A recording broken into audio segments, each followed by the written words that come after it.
अस्सलाम वालेकुम जी। आप देख रहे हैं जागो लाहौर और मैं हूं मुनीबा आसिफ। नाजरीन, हफ्ते का आगाज़ हो चुका है और हमारी कोशिश होती है कि हम ऐसी चीज़ें आपके साथ शेयर करें जिसका आपका पूरा हफ्ता जिससे आपका अच्छा गुजरे। लेकिन आज का दिन बहुत ही अफसोस के साथ, बहुत ही मैं कहूँगी कि हैवी हमारे लिए है। आज की सुबह जो है कि आपके साथ जिस तरह हम लोगों ने ये नाट भी शेयर किया जिसमें आप लोगों ने देखा कि कल शाम को हमारी जो दोस्त, हमारी सहाफ़ी बरादरी की निजी टीवी की रिपोर्टर थी सदफ नईम, अपनी सहाफ़ती जिम्मेदारियां निभाते हुए हादसे का शिकार होगी और मौके पर ही शहीद हो गई हैं। अभी हम लोग अरशद शरीफ साहब के उस दुख में से निकले नहीं थे कि एक और हमारी जो सहाफ़ी बरादरी की बहन है वो कल चल बसी है और ये हमारे ऊपर एक कहर बन के टूटी है ये वाली खबर जो थी कल। और सदफ नईम के हवाले से बताया जा रहा है कि पिछले 10 साल से सहाफ़त के शोबे से वो वाबस्ता थी। उनके 2 बच्चे हैं और जैसे ही सदफ नईम के हादसे की खबर टीवी पर चली तो उनकी बेटी के अल्फाज थे जो उनके शोहर ने एक स्टेटमेंट जारी की और उन्हें बताया कि उनकी बेटी ने ये खबर देखते हुए अपने बाप को बताया कि बाबा लग तो मामा ही रही हैं। मतलब उन्होंने ये टीवी पर ये खबर सुनी तो क्या कयामत टूटी होगी उनके बच्चों पर, क्या कयामत टूटी होगी उनके घर वालों पर कि जिनको उनकी माँ ये कहकर गई थी सुबह के वक्त घर से रवाना हुई थी कि मैं शाम को जल्दी आ जाऊंगी, लेकिन वापस आएंगी या नहीं आएंगी या किस हालत में आएंगी ये वो नहीं जानती थी। वो आके अपने बच्चों को गले से लगा पाएंगी या उन्हें दोबारा से छू पाएंगी ये नहीं वो जानती थी। और हादसे के बाद उनकी मैयत को इचरा में उनके रिहाइशगाह पर पहुंचा दिया गया है। ये बड़ी अफसोसनाक खबर है और दिल भर आया है।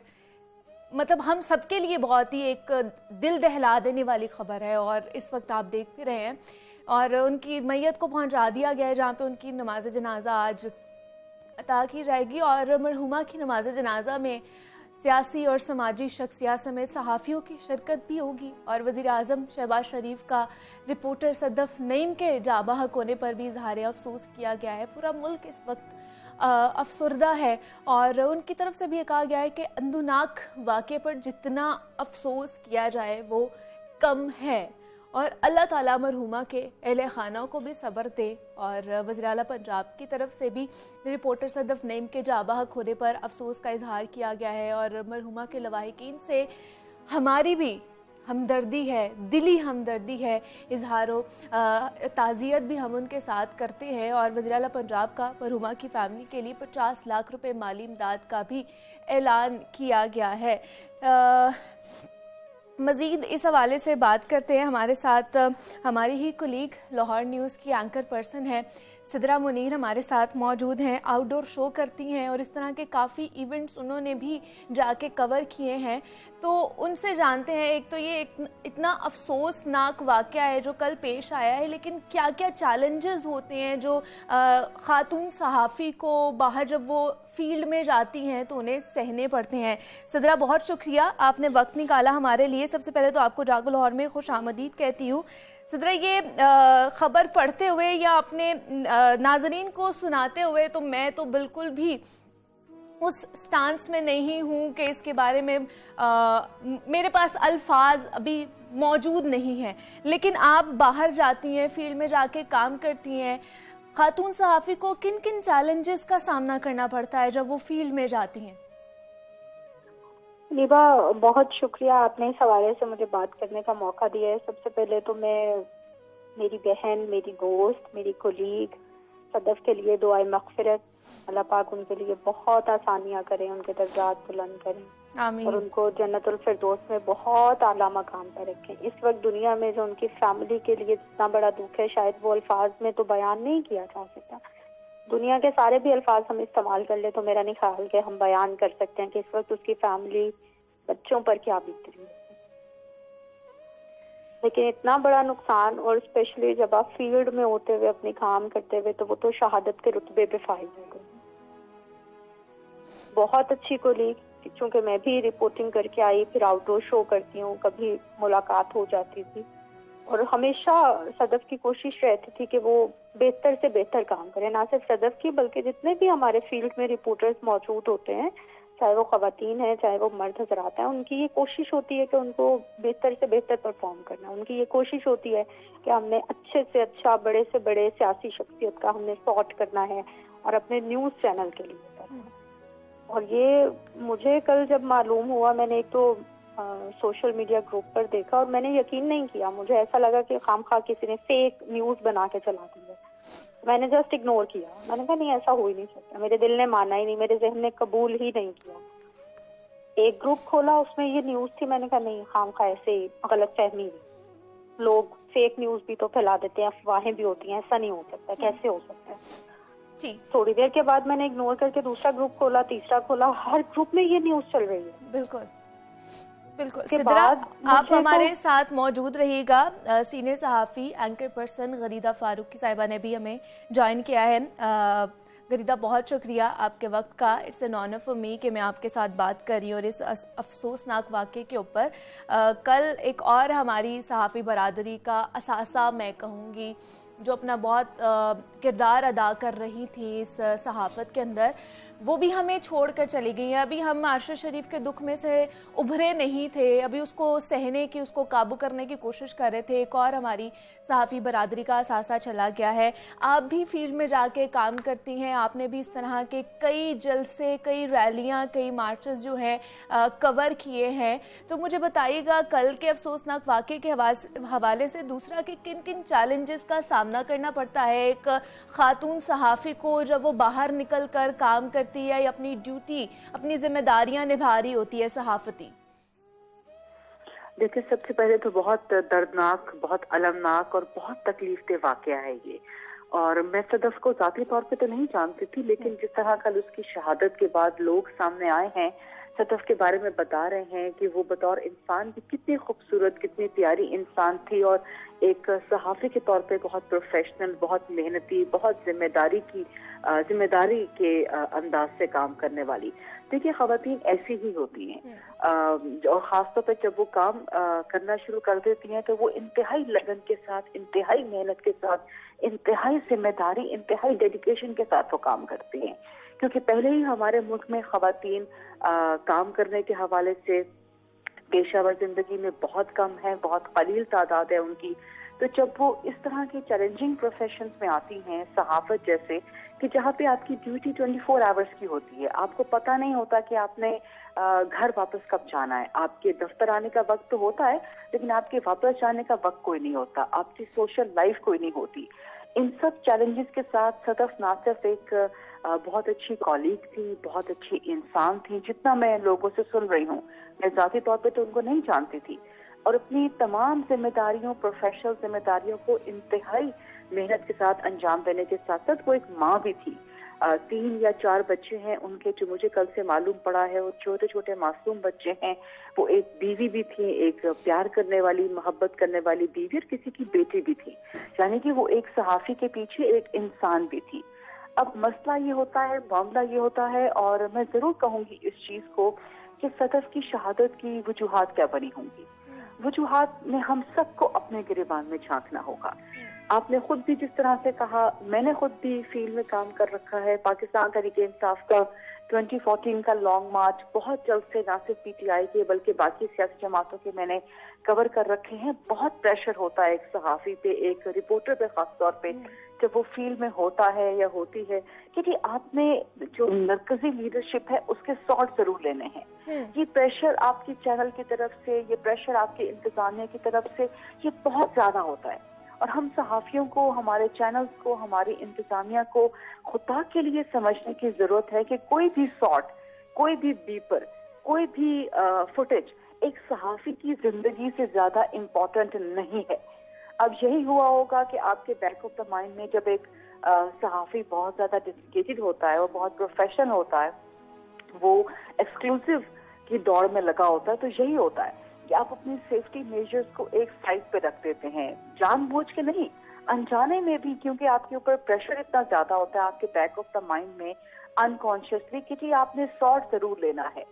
तो उस अपनी काम की लगन में, उस डेडिकेशन में, उस प्रोफेशनलिज्म में सदफ जो है जो उनके साथी रिपोर्टर्स बता रहे हैं कि वो 1-2 किलोमीटर चलती गई हैं कंटेनर के साथ। अब यहाँ पर ना सिर्फ सहाफती जिम्मेदारी भी हमारे चैनल्स की, हमारे इंतजामिया की, बल्कि सियासी जमातों की भी बनती है। अब जिस तरह से खबर आ रही है कि वो कंटेनर पे चढ़ने की उन्होंने कोशिश की चलते हुए कंटेनर पे, लेकिन वहाँ पे जो गार्ड्स थे उस कंटेनर के दरवाजे पे तैनात, उन्होंने उनको धक्का दे दिया।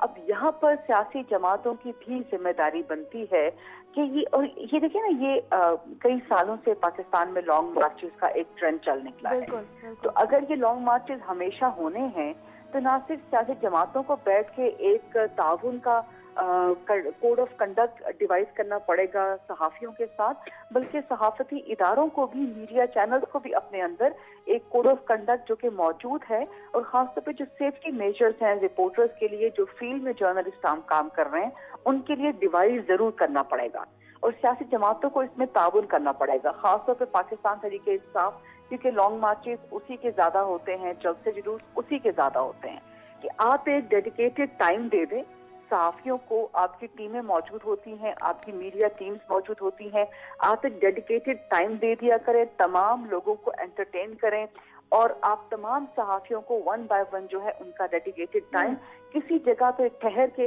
ये ना हो कि सहाफी चलते हुए कंटेनर पे आपके साथ चढ़े, और अगर चलते हुए कंटेनर पे कोई सहाफी चढ़ भी रहा है तो ये तरीका नहीं है कि गार्ड उसको धक्का दे दें, किसी की भी जान जा सकती है। अव्वल तो ये काम होना ही नहीं चाहिए। चलते हुए कंटेनर्स पे, चलते हुए बिल्कुल ऐसे ये जो मरकजी क़यादत है उनकी भी एक जिम्मेदारी बनती है कि अगर वहाँ पर सहाफ़ी बरादरी आई हुई है तो उनकी जानो माल की हिफाजत की जाए, ये उनकी जिम्मेदारी बनती है, क्योंकि उन्हें कवर करके हम लोग उन्हें कवर करने जाते हैं। सीनियर सहाफ़ी एंकर पर्सन गरीदा फारूकी साहिबा हमारे साथ मौजूद थी। गरीदा, बहुत शुक्रिया आपके वक्त का कि आपने हमारे साथ अपना एनालिसिस शेयर किया है। अब थोड़ा सा बात जनाब कर लेते हैं कि कानूनी कार्रवाई किस तरह की हो सकती है, या कानूनी तकाजे इस शहादत के हवाले से, कल जो अफसोसनाक वाक़या, अफसोसनाक हादसा पेश आया है, उस हवाले से क्या कहते हैं। मुजाहिद शेख साहब सीनियर नुमाइंदा लाहौर न्यूज़ हैं और एंकर पर्सन भी है, उनसे बात करते हैं। मुजाहिद साहब, बहुत शुक्रिया। मुजाहिद साहब, आपके ज़राए क्या कहते हैं कि कल का ये जो अफसोसनाक वाक़या पेश आया है, इसके पीछे मुहर्रिकात क्या हैं? क्योंकि बहुत से लोग कह रहे हैं कि वो जब ऊपर कंटेनर पर चढ़ने की कोशिश कर रही थी तो गार्ड्स ने उन्हें धक्का दिया, या बहुत से लोग ये भी स्टांस रखते हैं कि वो खुद से नीचे गिरी हैं और जिसकी वजह से उनकी शहादत हो गई है। तो क्या कानूनी कार्रवाई इसके हवाले से होगी, कुछ पता चल पाया है? देखिए मुनीबा, बहुत शुक्रिया आपका। मुनीबा, ऐसा है कि जो कुछ सुनने में मेरे आया वही कुछ बातें आपने सुनी सोशल मीडिया के जरिए, कुछ उसकी फैमिली की तरफ से जो बातें आई सदफ के अहले खाना की तरफ से, वो कुछ इसी तरह से है, लेकिन कोई भी हतमी चीज नहीं है। लेकिन कानूनी तौर पर इसमें जो सबसे अहम बात है कि नईम जो सदफ के शोहर हैं, उनकी जानिब से जब डेड बॉडी को रिसीव करने के लिए एक एप्लीकेशन दी जाती है तो उसमें ये मौक़िफ़ बड़ा वाज़ेह तौर पर लिखा जाता है कि ये एक हादसा था, अपनी ड्यूटी, अपने फ़राइज़ अंजाम देने के लिए सदफ जो है उस लॉन्ग मार्च के साथ थी, लेकिन वो वहाँ से गिरी और एक हादसाती तौर पर गिरने से उसकी जान चली गई, और वो किसी किस्म की कानूनी कार्रवाई जो है उसके शोहर या उसके अहले खाना की जानिब से कहा गया कि वो नहीं करना चाहते हैं। एक तो कानूनी तौर पर एक ये पहलू बिल्कुल खत्म हो जाता है कि इस पे कोई कानूनी तौर पे कोई मार्जिन है या कोई कानूनी तौर पे कोई चीज करने की जरूरत है, वो खत्म हो जाता है। दूसरा एक होता है पोस्टमार्टम, तो उसमें वो भी वाज़ेह तौर पर उनके शोहर की जानिब से लिखा गया कि वो पोस्टमार्टम भी नहीं करवाना चाहते हैं, जिसकी बुनियाद पर पुलिस ने किसी किस्म की कार्रवाई ना करनी थी, ना की, और डेड बॉडी जो है वो लाहिकीन के हवाले कर दी गई, जिसके बाद उनको जो है सुपुर्द खाक कर दिया गया। कोई भी कानूनी कार्रवाई करने से इज्तनाब किया गया है। उन्होंने ये कहा है कि ये एक हादसा है और इस हवाले से कोई भी FIR या कानूनी कार्रवाई नहीं की जाएगी। मुजाहिद शेख साहब हमारे साथ मौजूद थे, सीनियर नुमाइंदा लाहौर न्यूज़ हैं। और मुजाहिद साहब, बहुत शुक्रिया आपके वक्त का। और जनाब, ये बड़ा ही अफसोसनाक वाक़या था जिस पे आज हमने बात की है। और मैं यही कहूँगी उन तमाम लोगों से कि मतलब कि मेरे पास अल्फाज नहीं है इस चीज़ को डिस्क्राइब करने के हवाले से कि किस तरह का ये अफसोसनाक वाक़या है और हमारे ऊपर ख़ास तौर पर इस वाक़े के बाद क्या गुजरी है। यहाँ पे एक छोटी सी ब्रेक लूँगी, मिलते हैं इस ब्रेक के बाद।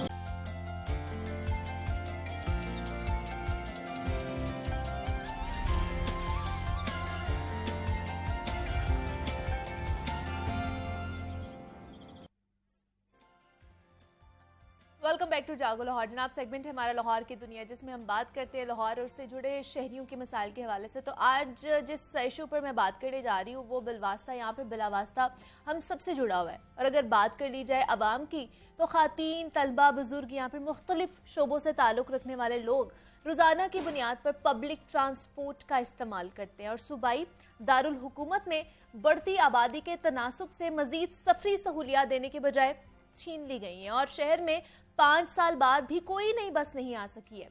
जबकि लाहौर में जो चलने वाली स्पीडो बसेस में से दर्जन बसें दूसरे शहरों में भिजवा दी गई हैं।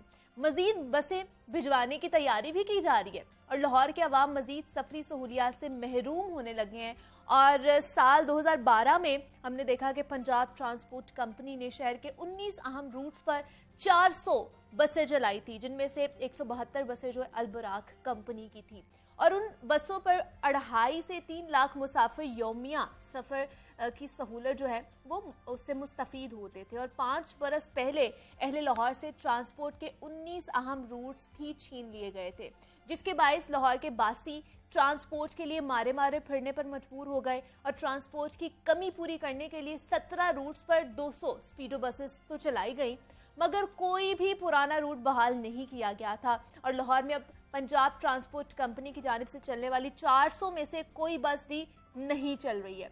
तो फिर इसमें कमी को कैसे पूरा किया जा सकता है, इस अहम इशू पर बात करते हैं और जानने की कोशिश करते हैं। जनाब, ये जो अथॉरिटी, ये जो कंपनी बनाई गई है, इसका क्या काम है, कर भी रही है या नहीं कर रही है। और सादिक साहब हमारे साथ मौजूद हैं, वाइस चेयरमैन है पंजाब ट्रांसपोर्ट कंपनी के, और उनके साथ हमें ज्वाइन किया है नुमाइंदा लाहौर न्यूज़ है शबीर हैदर जफर है। शबीर, आपको वेलकम कहती हूँ जागो लाहौर में। ऑन साहब, आपको भी वेलकम कहती हूँ जागो लाहौर में। ऑन साहब, आप ही की तरफ आना चाहूँगी। ये 3 साल मुझे भी हो गए ट्रांसपोर्ट के हवाले से बात करते हुए, अपने इस शो में इस इशू को उठाते हुए। बहुत दफ़ा आपसे भी बात हुई है इसी इशू पर। क्या हुआ, क्या मसला है? एक पूरी कंपनी है आप लोगों के पास जो इस हवाले से काम कर सकती है, जिसको अथॉरिटी दी गई है, बजट इतना ज़्यादा आप लोगों के पास, लाखों करोड़ों का बजट आप लोगों को दिया जाता है, तो क्या मसला है? ट्रांसपोर्ट के हवाले से क्यों नहीं इशू सॉल्व किए जा रहे? अवाम का कोई क्यों नहीं सोच रहा? यहाँ पे मैं बिल्कुल, सबसे पहले तो ये आपने ऑलरेडी कहा 3 सालों से आप इस पे बात कर रही हैं, बिल्कुल ऐसे ही है और ऑलरेडी डिले भी है, इसके लिए माजरत ख्वाह भी हैं। दूसरी बात ये है कि हमारा इस पे जो है वो सर्वे अभी स्टार्ट हो चुका है रिसेंटली। लास्ट टाइम जब मैं आया था तो मैंने लास्ट टाइम भी आप आए थे, आपने यही कहा था ऑन साहब के सर्वे ही हुई जा रहा है, आगे उससे कोई बात नहीं जाती है। सर्वे हुआ ही नहीं ना था, जब आपको पता है वो रजीम चेंज, ऑपरेशन से गवर्नमेंट चेंज हो गई हमारी, तो हमारे सारे प्रोजेक्ट्स को रोक दिया गया। अच्छा। और इसको टोटली जो पैसे एलोकेट हुए थे हमारे इन बसेस के लिए, इको फ्रेंडली बसेस के लिए, वो भी जो है वो किसी और पर्पस के लिए यूज कर लिए गए। अच्छा। तो अब ये है कि अब अल्हम्दुलिल्लाह जो है सर्वे स्टार्ट हो गया ऑन ग्राउंड। शबीर साहब आपको ये बता सर्वे इसलिए तो नहीं स्टार्ट करते कि आपने इधर शो में आना होता है और आप बता सकेंगे कि अब हमारा अब सर्वे स्टार्ट हो गया, अब आगे भी काम होने जा रहा है। बिल्कुल ऐसा ही नहीं है, बिल्कुल ऐसा नहीं है। इसलिए बताना जो है वो ज़रूरी है, क्योंकि इलेक्ट्रिक व्हीकल अगर आए तो उसके लिए एक्चुअली पहले इस तरह का एक्सपीरियंस नहीं हुआ पाकिस्तान में, तो उसके लिए हमें जो है हमारा भी एक्सपीरियंस नहीं रहा। इंशाल्लाह जो है वो आप देखेंगे कुछ अरसे में जो है हम प्रोक्योरमेंट ऑफ बसेस पे जाएंगे, तो जल्दी इंशाल्लाह। अच्छा शबीर, आपने सुनी बात, ऑन साहब इस दफ़ा भी मुतमईन है, कह रहे हैं इंशाल्लाह जल्दी इस चीज़ पर होगी। आपको क्या इश्यूज लगते हैं? कोई अंदरूनी कहानी है, कोई अंदरूनी हर्डल्स हैं जिनकी वजह से ये जो इश्यूज हैं खासतौर पर ट्रांसपोर्ट के रिजॉल्व नहीं हो पा रहे? मुनीबा, असल बात ये है कि ये तकरीबन 4 साल तो इनको भी हो गए हैं, 4 साल से ज़्यादा ही अरसा गुजर गया तकरीबन। तो 4 साल में इनको यही सुनते आ रहे हैं। पहले तो 2 साल इनके ये गुजर गए कि जी पिछली हुकूमत ने किया, हमें पता नहीं था, हम देखते रहे। अभी 2 माह में हो गया, 6 माह में हो गया, 3 माह में हो गया। अब बात ये है कि जो कंपनी आपने बनाई हुई है, जी। उस कंपनी का एक स्ट्रक्चर है, उस कंपनी के अंदर मुलाजमीन काम कर रहे हैं। गवर्नमेंट आती जाती रहती है, गवर्नमेंट ने चेंज होना है। हाँ, ठीक है, गवर्नमेंट चेंज होती है। पहली गवर्नमेंट ने जो काम किया, अगली गवर्नमेंट ने आके उसको ओवरटेक करना है, उसको देखना है क्या हो रहा है। असल काम है जो कंपनी के अंदर मुलाजमीन काम कर रहे हैं वो क्या काम कर रहे हैं, उनको जो तनख्वाहें दी जा रही हैं लाखों रुपए, उनको किस इवज़ के वो पैसे ले रहे हैं, किस चीज़ की वो मराहत ले रहे हैं, वो उनका काम था। कि ये 2012 में कंपनी बनी, लाहौर ट्रांसपोर्ट कंपनी। अच्छा। लाहौर ट्रांसपोर्ट कंपनी के उस वक्त ये 19 रूट से, इनमें 400 बसें थी, जैसे आप पहले आप बता चुके हैं कि 172 अलबराग कंपनी की थी, 228 मुख्तलिफ ऑपरेटर्स की थी। अब ये 2012 से 5 साल का मुआहदा था 2017 तक। 2017 में कंपनी को चाहिए था कि अगर उनकी वो बसें नाकारा हो रही हैं तो उसके लिए उनको कोई मुतबादल ट्रांसपोर्ट देनी चाहिए थी। जो मुतबादल ऑपरेटर से उनसे बात करते, या जो पहले ऑपरेटर चाह रहे हैं उनको कहते कि आप इन बसों को अपडेट करें। ठीक है, इनको अपग्रेड करेंगे तो आपको बसें जो ठीक आएंगी तो हम सफरी सहूलियत दे रखेंगे, अगर नहीं तो आपको 6 महीने के अंदर अंदर नई कोई ऐड देते, नए ऐड देकर नए ऑपरेटर बुलाते जो इस सहूलत को रखते। उन्होंने क्या किया कि 2 साल का और मुआहदा कर दिया। 2 साल के बाद वो बसें बिल्कुल खटारा होगी, नकारा होगी, और वो बसें ऑपरेटर्स ने अपनी रोक ली। उन्होंने जो उनके मुआहदे, जो उनके मुतालबात थे वो इन्होंने नहीं माने, और जो इन्होंने कहा वो उन्होंने नहीं माना। अब इन्होंने अगला ये नहीं किया कि इसको नेक्स्ट किसी और को दे दिया जाए इसका ठेका, या किसी और को ले आए इस गाड़ी को चलाने के लिए। ये तो कंपनी का काम है। जो जैसे ये गवर्नमेंट आई है, अब ये अपने ऊपर ये जो कह रहे हैं कि जी हम इसको कर रहे हैं, करवा रहे हैं, सर्वे कर रहे हैं। ये सर्वे भी हम पिछले 2 साल से सुन रहे हैं कि हम इको फ्रेंडली बसें ला रहे हैं, माहौल दोस्त बसें होंगी। उसके लिए जो लाहौर के अंदर जो, मैंने इसलिए ऑन साहब को कहा कि जब भी आप आते हैं तो आप सर्वे की बात करते हैं कि सर्वे बस शुरू हो गया है। अब बात ये है कि अगर ये सर्वे के ऊपर ही चल रहे हैं, तो सर्वे अगर आपका नहीं कंप्लीट हो रहा तो आवाम का क्या कसूर है? आप आवाम को इस चीज़ का तो ये तो ना लॉलीपॉप दें कि आप आवाम को कहें कि जी हम आपके लिए सर्वे करवा रहे हैं। तो इसके अंदर आपने पूरे 5 साल गुजार दिए हैं। 5 साल हो गए इस बसों, लाहौर ट्रांसपोर्ट कंपनी के इन 19 रूट्स को बंद हुए। ठीक है, वहाँ पे 2.5 से 3 लाख रोजाना मुसाफिर सफ़र करते थे, उनमें स्टूडेंट्स थे जो तलबा तलबात हैं, और उसके साथ साथ गरीब आदमी और सीनियर सिटीजन के लिए फ्री सफरी सहूलियात थी। सीनियर सिटीजन के लिए सीनियर सिटीजन के लिए फ्री सफरी सहूलियात थी, और स्टूडेंट्स के लिए ग्रीन कार्ड थे, उनको 50% ऑफ था। और गरीब आदमी जो था उसके बच्चे अगर वो 50 या 100 रुपये देता था ना, तो उसका बच्चा स्कूल कॉलेज से वापस आ जाता था बआसानी। उनका रूट उसको मैच करते थे। वो गरीब आदमियों के लिए बहुत अच्छी एक सहूलत थी। उसके लिए इफेक्ट अगर हुआ है तो गरीब आदमी हुआ है, अमीर नहीं हुआ। अमीर के पास तो अपनी गाड़ी है। इनसे जान लेते हैं, मतलब 5 साल से रूट्स 19 रूट्स हमारी बंद हैं गवर्नमेंट साहब, कोई नई बस नहीं आई है। अभी जो बसेस थी वो भी रूट से, मतलब हमें सड़कों पर नजर नहीं आ रही। क्या मतलब क्या माइंडसेट क्या है आप लोगों का? देखें, जब हम लोग गवर्नमेंट में आए उस वक्त हम ये जो LTC का पूरा जो वजूद जो था ना, रूट्स वाला 19 वाला, वो ऑलमोस्ट जो है वो सारा ख़त्म हो चुका था। वो ऑलरेडी शबीर भाई इस बात को बता चुके हैं। बिल्कुल प्रीवियस गवर्नमेंट को भी और कंपनी को भी इस बारे में सोचना चाहिए, क्योंकि ये सबसे ज़्यादा इंपॉर्टेंट चीज़ जो है वो पब्लिक ट्रांसपोर्ट होती है। उसके बाद ये सीन हुआ कि आपको पता है एक बहुत लंबा पीरियड हमें कोविड में जो है वो गुजर गया। उसके बाद आपको पता है जो फाइनेंशियली हालात मुल्क के इकॉनमी के चल रहे थे उस वक्त, उन सारी चीज़ों के बाद CM ने जो है वो एक स्पेशल स्कीम जो है वो उससे रिलेटेड जो है कैबिनेट ने अप्रूव करके लॉन्च की 200 इको फ्रेंडली बसेस। अब दोबारा से मैं आपको बताता हूँ कि जब गवर्नमेंट चेंज होती हैं, बिल्कुल होती हैं, टाइम पूरा किया जाए ना किसी चीज़ का, तो फिर यहाँ तो देखें मेरी बात सुने, मेरा इस पर क्वेश्चन है कि हमारा एक सर्वे का सारा शॉर्ट लिस्ट हुआ था, टेंडर कंप्लीट था, सब कुछ कंप्लीट था, उसको शुरू करवाने में क्या हर्ज था? पैसे भी पड़े हुए थे, उसको स्पेशली रुकवाया गया। उसके बाद जो बजट एलोकेट हुआ था उसको स्पेशली जो है वो फाइनेंस डिपार्टमेंट से दूसरे किसी अपने पर्पस में यूज़ किया गया। ठीक है, क्या मुझे क्वेश्चन मेरा ये है कि अगर वो आ गए, चलें हमजा की गवर्नमेंट भी आ गई, तो क्या मुझे ये बताएं कि इसमें ऐसा कौन सा हम लोगों का जो प्रोजेक्ट में गलती थी कि जिसको जो है वो फर्दर आगे से जो है वो चलाया नहीं जा सकता था? तो बात यह है कि हर कोई आके अपने बारे में जो है वो पर्टिकुलर थी, और मैं समझता हूँ कि सारी चीज़ों को दोबारा से ज़ीरो से आके स्टार्ट करना जो है वो हुआ। बेशक मैं मानता हूँ डिले और सारी चीज़ें हैं, लेकिन अब इसको मैक्स जितना स्पीड अप किया जा सकता है। आप मतलब मुझे जो एनालिसिस लगा आपकी बात सुन के कि आप ये कहना चाह रहे हैं कि जितने भी प्रोजेक्ट्स हैं वो सियासत की नजर हो रहे हैं। नहीं हुए, ये रिजीम चेंज ऑपरेशन के बाद हुए हैं। ये भी एक उसमें ही है। जी मैं आपको बता रहा हूँ ना, जब पंजाब में गवर्नमेंट चेंज हुई हमारे, तो ये चीज़ें जो हैं वो बड़ी जो है वो सारी चीज़ें लूप में आ गई हुई थी। अब दोबारा भी इंशाल्लाह ये जब हमारा सर्वे कंप्लीट होगा तो इसमें सीएम साहब ने ये बात कमिट की है कि इसमें स्पेशल आ गई है। अब क्या इसको गियर लगेगा, फॉरवर्ड गियर लगेगा, इस हवाले गियर से भी लगेगा। काम नहीं भाई, होगा? इनकी हुकूमत में ये है कि जो लाहौर के अंदर पहले सफरी सहूलियात चल रही थी, हाँ। अब स्पीडो बसें थी, स्पीडो बसें का अब आपने रूट समनाबाद का रूट बंद करके उनमें 12 बसें बहावलपुर शहर में भिजवा दी हैं। Exactly, अब वही बात तो यह है मसला कि है। उनका भी राइट है, उनका हक है, उधर भी बसें जानी चाहिए। अच्छा। मगर ये नहीं है कि आप मतलब जहाँ पे हमसे चल रही छीन हैं के उनको दे रहे हैं उनको आप नई बसें ला के क्यों नहीं Exactly, देते? हाँ। अब आपने इधर से सफरी सहूलियत 200 बसें चल रही थी, उनमें से आप 12 बसें उधर निकाल के ले गए हैं, उधर से नई बसें क्यों नहीं लेकर आए? इनका राइट है, इनका अभी आपने राइट पूरा नहीं किया है। इनके पास पहले इतने फुकदान है कि आपने मेट्रो जितनी ऑरेंज ट्रेन का कोई एक फीडर रूट नहीं बहाल हुआ, और लोग जो है मेट्रो तक पहुंचने के लिए पहले रिक्शे पर आते हैं, रिक्शे पर 100-150 रुपया और किराया देते हैं। ये शबीर साहब, आपको पता है मेट्रोपॉलिटन ये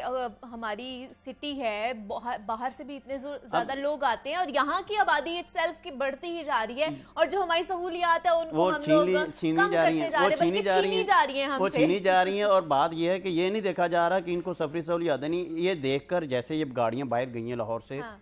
ऐसे लग रहा है कि जैसे कोई लाहौर के साथ इंतकामी अच्छा, कार्रवाई। इनसे जानते हैं इनका क्या था कि देखें, जो आप लोगों ने भेजी है बहावलपुर, हम ये नहीं कह रहे कि क्यों भेजी है, अच्छा, आप मैं स्पीडो हमसे छीन के तो सर ना भेजे, उनको नहीं लेके दें, इतने स्पीडो में पैसे मैं- होंगे आप लोग के अब पास। ये शबीर भाई को भी पता नहीं क्यों मेरे से सवाल करेंगे। एक्चुअली ना ये फीडर रूट्स के लिए बसेस आई थी और अच्छा। चल रही हैं, पीएम में इसको रन कर रहा है, तो मेरे ख्याल से ये पीएम में से क्वेश्चन पूछें तो इसका ज्यादा अच्छा आपको भाईजान जवाब देंगे।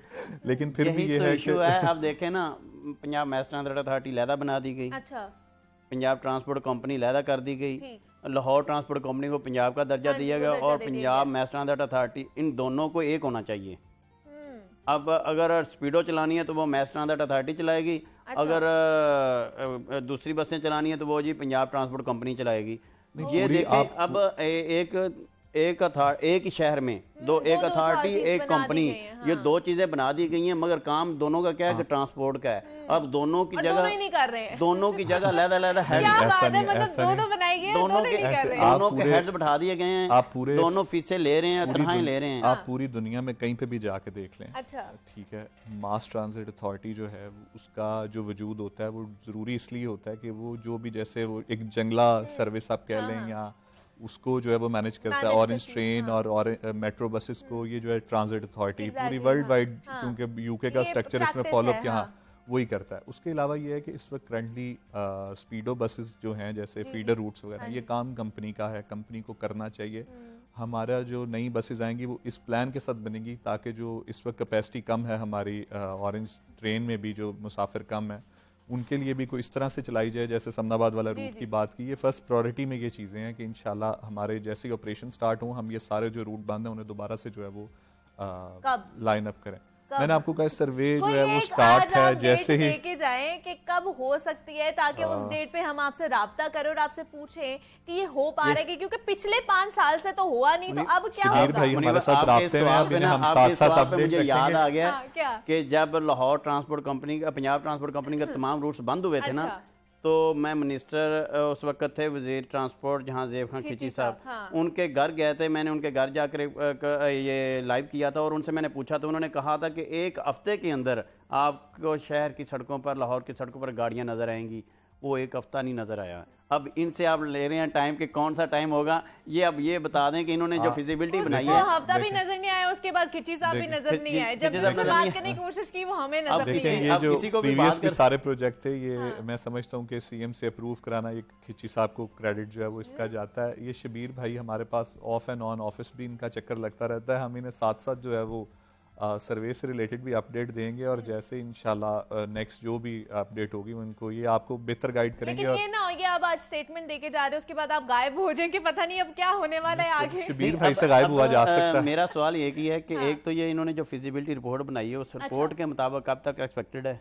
अच्छा, ठीक है। उस रिपोर्ट के मुताबिक कब तक एक्सपेक्टेड है कि लाहौर में बसें आ जाएंगी? ठीक अगर वो बसें अगर इनके सर्वे के मुताबिक अभी नहीं पूरा होता तो उसके लिए इन्होंने मुतबादल क्या अरेंज किया है, क्या इकदाम किए हैं, इस हवाले से थोड़ा सा बता दें। देखिए मैं आपको इसमें बताता हूँ कि सबसे पहले ये जो क्लाइमेट चेंज से रिलेटेड जो है ना, वर्ल्ड बैंक भी इसमें फंडिंग करना चाह रहा है कि उनके साथ भी काफ़ी मीटिंग्स वगैरह चल रही हैं। चले मैं ये ऑफ द रिकॉर्ड बात थी आपको फिर भी बता दी।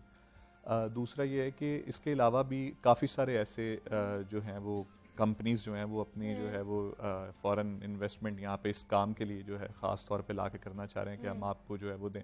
अब इशू ये है कि सब्सिडी एक बहुत बड़ी चौड़ी अमाउंट जो है वो मांग रहे हैं। ऑलरेडी ट्रांसपोर्ट डिपार्टमेंट के लिए बहुत सारी सब्सिडी देनी पड़ रही है, जो कि ऑरेंज ट्रेन जो कि एक इंतहाई गंदा प्रोजेक्ट था उसकी मद में, क्योंकि अगर वो सिर्फ ना चला होता तो मैं समझता हूँ कि पंजाब के हर शहर में हम इलेक्ट्रिक व्हीकल चला सकते थे। उसमें आप पूछ लें शबीर भाई से कि वो 90% कह रहा हूँ, मतलब 60 to 70% अभी भी वो जो है वो अपनी जो कैपेसिटी से कम सफ़र होता है उसमें, और लोग जो हैं ऑलमोस्ट आपको वो खाली ही अभी भी मिलती है। लेकिन देखें ना, उसके भी तो फीडर रूट्स नहीं है ना, ये भी तो डिपेंड करता है कि उसके एक्सेसिबल के लिए देखें जब आप एक प्रोजेक्ट डिजाइन करते हैं, सहूलियात के लिए चीजें देखी जाए, वो एक प्रोजेक्ट बन गया, उसको चलाना आपकी जिम्मेदारी बनती है। हम ये नहीं कह सकते कि वो एक सफेद हाथी बन गया है। मैं ये कह रहा हूँ ना कि जब एक प्रोजेक्ट लाया जाता है तो उससे पहले ये भी थोड़ा सा ऐड ऑन करना चाहिए ना कि मुझे उससे पहले उसके फीडर रूट ज्यादा इंपॉर्टेंट हैं। डेफिनेटली उन्होंने भी कोई फिजिबिलिटी वगैरह कराई, वो आया नहीं कोई। इसका एक सवाल और है इनसे, अपना ऑन साहब से। ऑन साहब आप मुझे बताएं कि पंजाब ट्रांसपोर्ट कंपनी का जो सीईओ है उसको तब्दील हुए तकरीबन 1 माह से ज़्यादा का वक्त गुजर गया। अब इन्होंने नया सीईओ लाने की बजाय एक डिप्टी जीएम को, जिसको एक एक्टिंग चार्ज दे दिया गया है, जो कानून नहीं इजाज़त देता कि उसको ये बैठाया जाए सीईओ, उसको आप सीएफओ को दे सकते हैं, या चीफ ऑपरेटिंग ऑफिसर है उसको चार्ज दे सकते हैं एक्टिंग, या कंपनी सेक्रेटरी को दे सकते हैं। सही, ठीक है। अगर आप एक डिप्टी जीएम को दे रहे हैं तो वो किसने दिया है उसको चार्ज, और किसके बिहाफ पे उसको चार्ज दिया गया? अगर ऐसे बंदे या ऐसा आप करेंगे तैनातियां तो कंपनी कैसे चलेगी? जी बिल्कुल, ये मैं इनको थोड़ा सा इस बात पे जो है वो एलेबोरेट करता हूँ इनकी बात को। ऐसा है कि हमारे जो प्रीवियस सीईओ थे वो किसी और डिपार्टमेंट में चले गए, सीएसपी ऑफिसर थे। अब हम लोगों का प्लान ये था कि हम लोग इसे मार्केट में से कोई बंदा लें, ताकि जब काम चल पड़ता है तो हमारे जो गवर्नमेंट ऑफिशियल्स हैं वो किसी और डिपार्टमेंट में ट्रांसफ़र आ जाती है या ट्रेनिंग आ जाती है, उस तरह थोड़ा सा परमानेंट हो ताकि वर्किंग हो सके। इसके लिए बिल्कुल इनकी बात 110% ठीक है कि हमें चीफ ऑपरेटिंग ऑफिसर को या सीएफओ वगैरह को चार्ज देना चाहिए। हमारे पास एक्चुअली स्टाफ है ही नहीं, सीओओ भी नहीं है, सीएफओ भी नहीं है, कंपनी सेक्रेटरी तक नहीं है। एक्टिंग चार्ज पे हम लोग जो है वो आके काम करवा रहे हैं अभी करंटली। ठीक है, इसको लास्ट बोर्ड मीटिंग में पुट किया गया था ये एजेंडा। ठीक है जी, करंटली टेम्परेरीली जो है वो एक्टिंग चार्ज है उनके पास। दोबारा इसको जो है वो बोर्ड में डिस्कशन, इसका डिसीजन जो है वो बोर्ड करेगा, ये बोर्ड की पार है। जी दोबारा ठीक है जी। हमारे साथ ऑन सादिक साहब मौजूद थे और शबीर हैदर जफर मौजूद थे। शबीर आपका भी बहुत शुक्रिया, ऑन साहब आपका भी बहुत शुक्रिया। उम्मीद करते हैं कि नेक्स्ट जब हमारी मीटिंग हो तो उसमें अच्छी अच्छी चीज़ें और सहूलियात जो है वो हमें मिल रही हों। थोड़ी सी ब्रेक, मिलते हैं इस ब्रेक के बाद।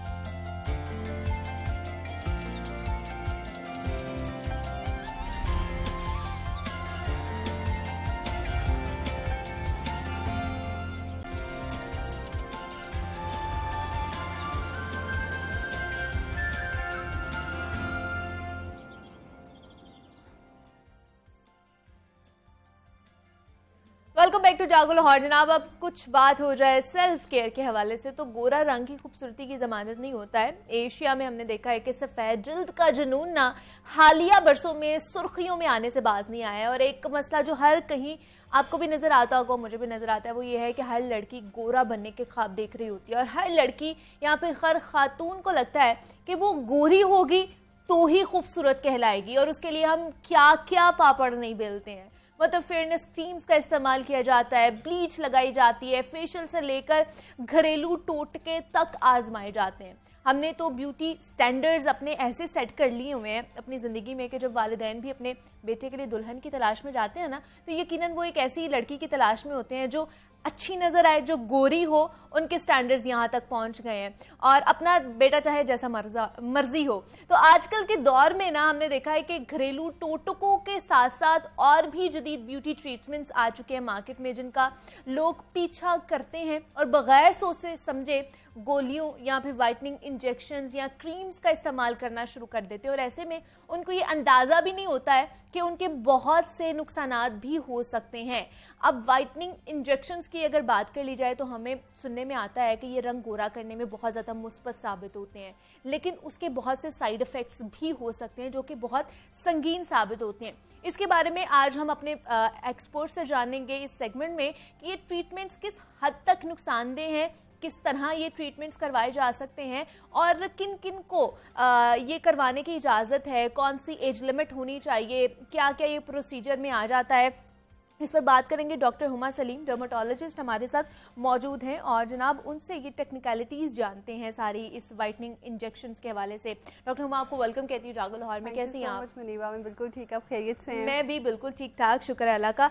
डॉक्टर हुमा, वाइटनिंग इंजेक्शन मतलब आजकल ये इतना आम हो चुका है, हर कोई भी, मैं तो कहूँगी कि लड़की हो या फिर लड़का, हर कोई इस दौड़ में शामिल हो चुका है कि उन्हें गोरा रंग चाहिए, वाइटनिंग इंजेक्शन के थ्रू हम गोरा कर सकते हैं अपने आप को।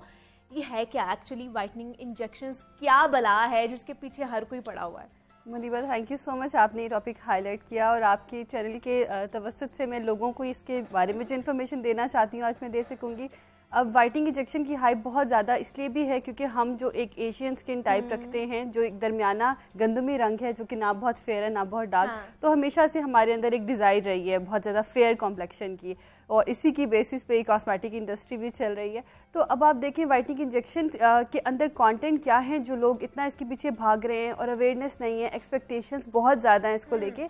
इसके अंदर ग्लूटाथायोन, विटामिन सी और ऐसे एंटीऑक्सीडेंट्स हैं जो हमारी बॉडी में नेचुरली भी प्रोड्यूस होते हैं। अच्छा। और ये ग्लूटाथायोन और भी बहुत सारी चीज़ों की ट्रीटमेंट में इस्तेमाल किया जाता है। तो ये जब हम इंजेक्शन की फॉर्म में देते हैं तो होता ये है कि वही एंटीऑक्सीडेंट्स हम बल्क डोज में आपको आईवी रूट के थ्रू दे देते हैं। तो उससे ये होता है कि वही जो हमारी बॉडी में डिफरेंट केमिकल रिएक्शंस के नतीजे में टॉक्सिन्स प्रोड्यूस होते हैं, वेस्ट मेटाबोलाइट्स, ऐसे प्रोडक्ट्स जो स्किन को डैमेज करते हैं, और हमारी डेली रूटीन में, हमारी डाइट में अगर ऐसे टॉक्सिन्स हैं जो हमारी बॉडी के अंदर इस तरह के एक नेगेटिव इम्पैक्ट डालते हैं, तो एंटीऑक्सीडेंट्स उनके इफेक्ट्स को नलिफाई करते हैं।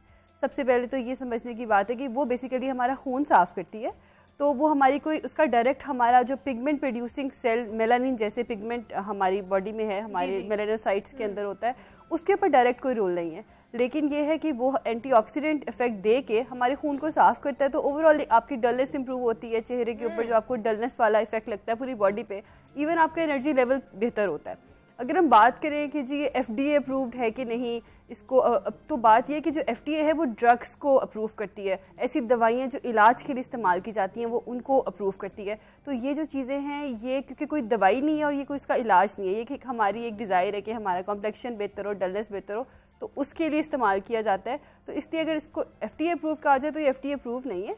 और दूसरी बात ये कि इसको लगवाने में कोई हर्ज नहीं है, लेकिन आपके डॉक्टर आपकी प्रोसीडिंग हिस्ट्री को पहले रूल आउट करते हैं, कोई लिवर प्रॉब्लम तो नहीं है, कोई किडनी प्रॉब्लम तो नहीं है, कोई प्रोसीडिंग एलर्जीज तो नहीं रही आपको, कभी आपने पहले कहीं से इंजेक्शन लगवाया हो आपको सूट ना किया हो, और दूसरा है कि कोई ऑथेंटिक सेफ ब्रांड्स वो अगर यूज़ करें आपके लिए तो you may go for it.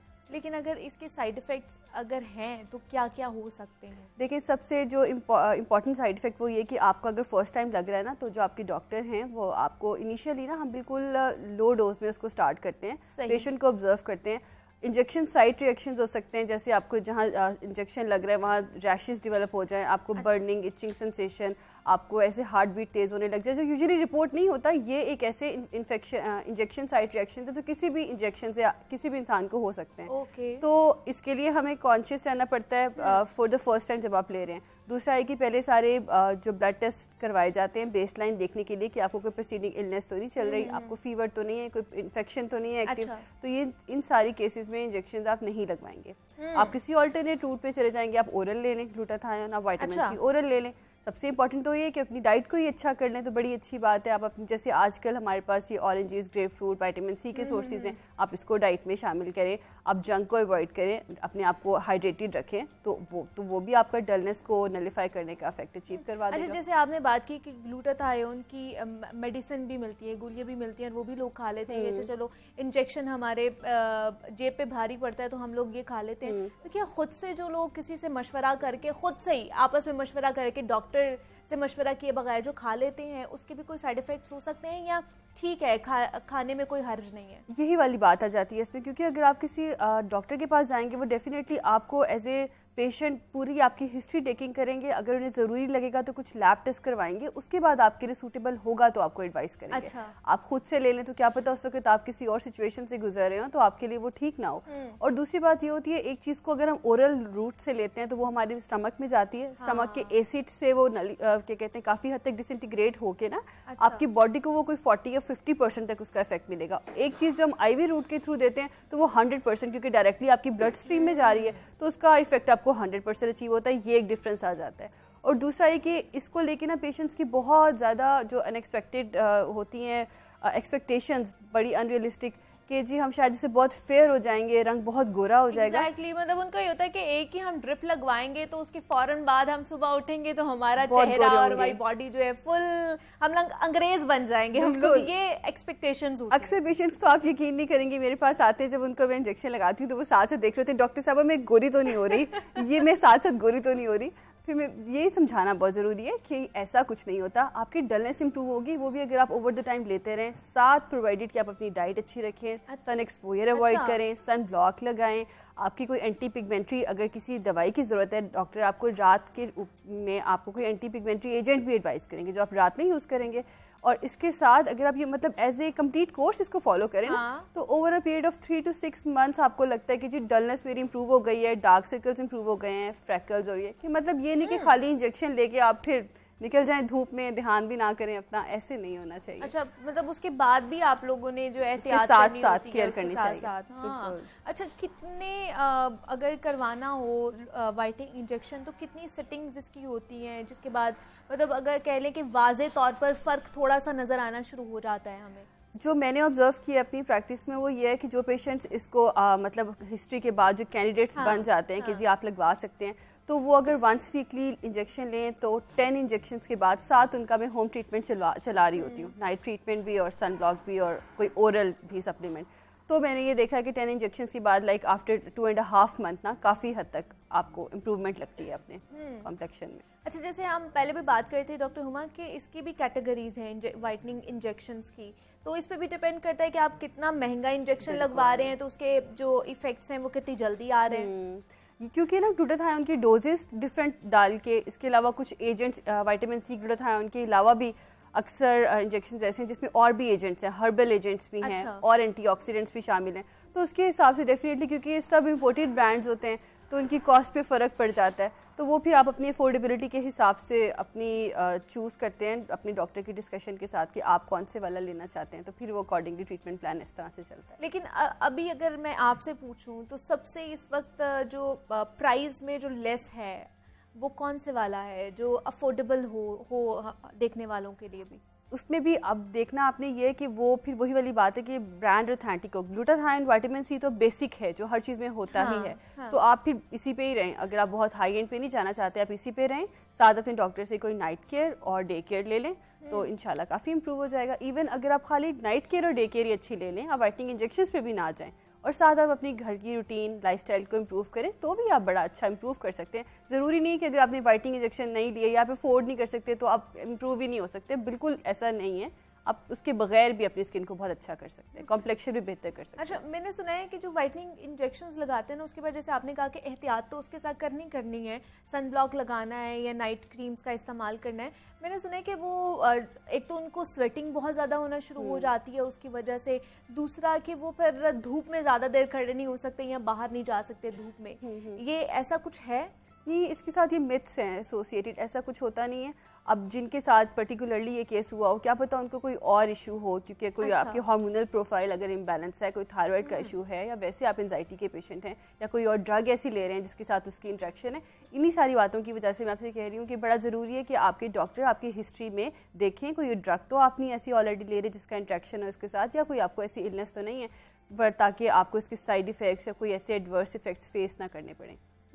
अच्छा, आपके पास ज़्यादातर किस तरह के क्लाइंट्स मतलब आते हैं? ज़्यादातर ख़वातीन आती हैं, लड़के आते हैं, ज़्यादातर किन में ये ज़्यादातर रुझान पाया जा रहा है? मैं इस बात को लेकर बड़ी खुश हूँ कि आजकल माशाल्लाह सब लोग बड़े कॉन्शियस हैं अपनी स्किन को लेकर, और लड़के लड़कियों से ज़्यादा अब कॉन्शियस हैं। पहले हमेशा से हमने देखा है कि स्किन क्लिनिक्स पे और वैसे एक स्किन केयर रूटीन को लेके लड़कियां बड़ी, लेकिन अब आप देखें कि ज़्यादा अगर ज़्यादा नहीं कहेंगे तो एटलीस्ट बराबर तो हैं।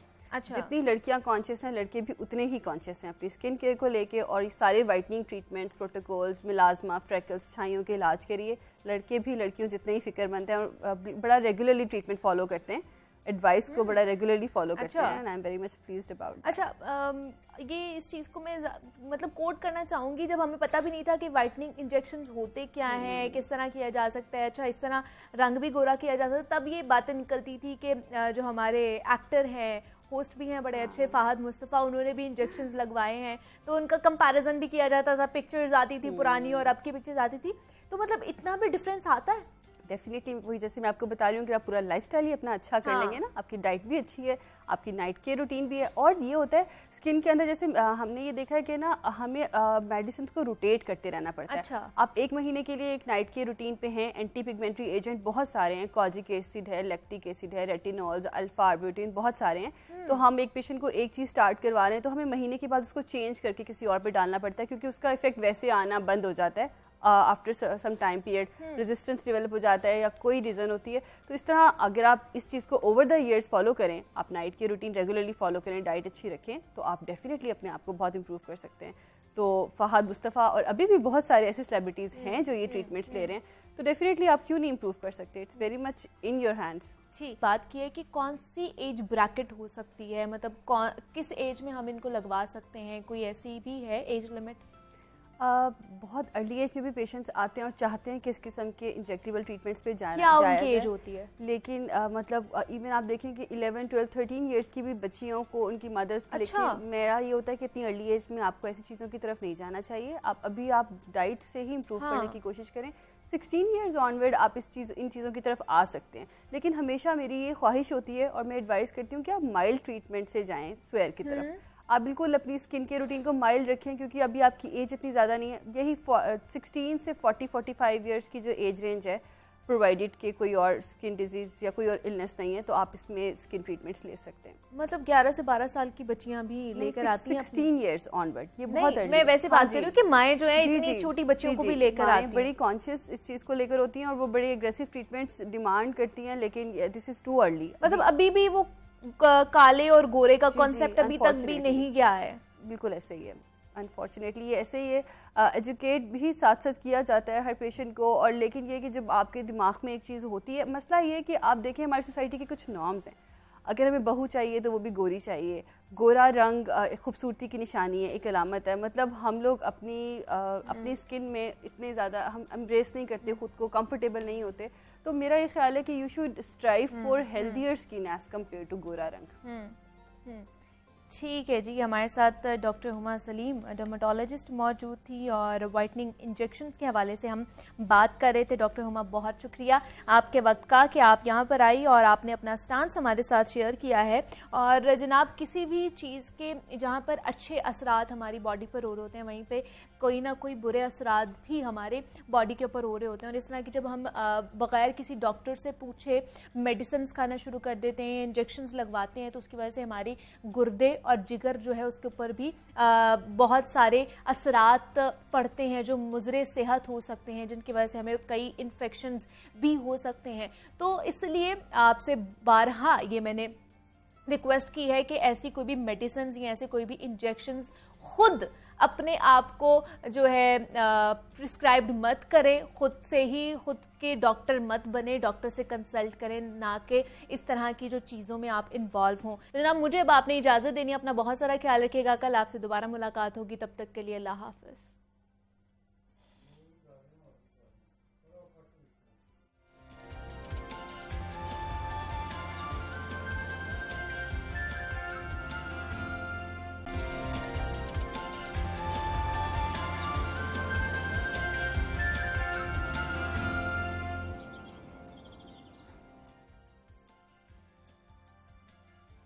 वेलकम बैक टू जागो लाहौर। जनाब, अब कुछ बात हो जाए सेल्फ केयर के हवाले से, तो गोरा रंग की खूबसूरती की जमानत नहीं होता है। एशिया में हमने देखा है कि सफ़ेद जल्द का जुनून ना हालिया बरसों में सुर्खियों में आने से बाज नहीं आया है, और एक मसला जो हर कहीं आपको भी नज़र आता होगा, मुझे भी नज़र आता है, वो ये है कि हर लड़की गोरा बनने के ख्वाब देख रही होती है, और हर लड़की यहाँ पे हर खातून को लगता है कि वो गोरी होगी तो ही खूबसूरत कहलाएगी, और उसके लिए हम क्या क्या पापड़ नहीं बेलते हैं। मतलब फेयरनेस क्रीम्स का इस्तेमाल किया जाता है, ब्लीच लगाई जाती है, फेशियल से लेकर घरेलू टोटके तक आजमाए जाते हैं। हमने तो ब्यूटी स्टैंडर्ड्स अपने ऐसे सेट कर लिए हुए हैं अपनी ज़िंदगी में कि जब वालिदैन भी अपने बेटे के लिए दुल्हन की तलाश में जाते हैं ना, तो यकीनन वो एक ऐसी लड़की की तलाश में होते हैं जो अच्छी नज़र आए, जो गोरी हो। उनके स्टैंडर्ड्स यहाँ तक पहुँच गए हैं और अपना बेटा चाहे जैसा मर्जी हो।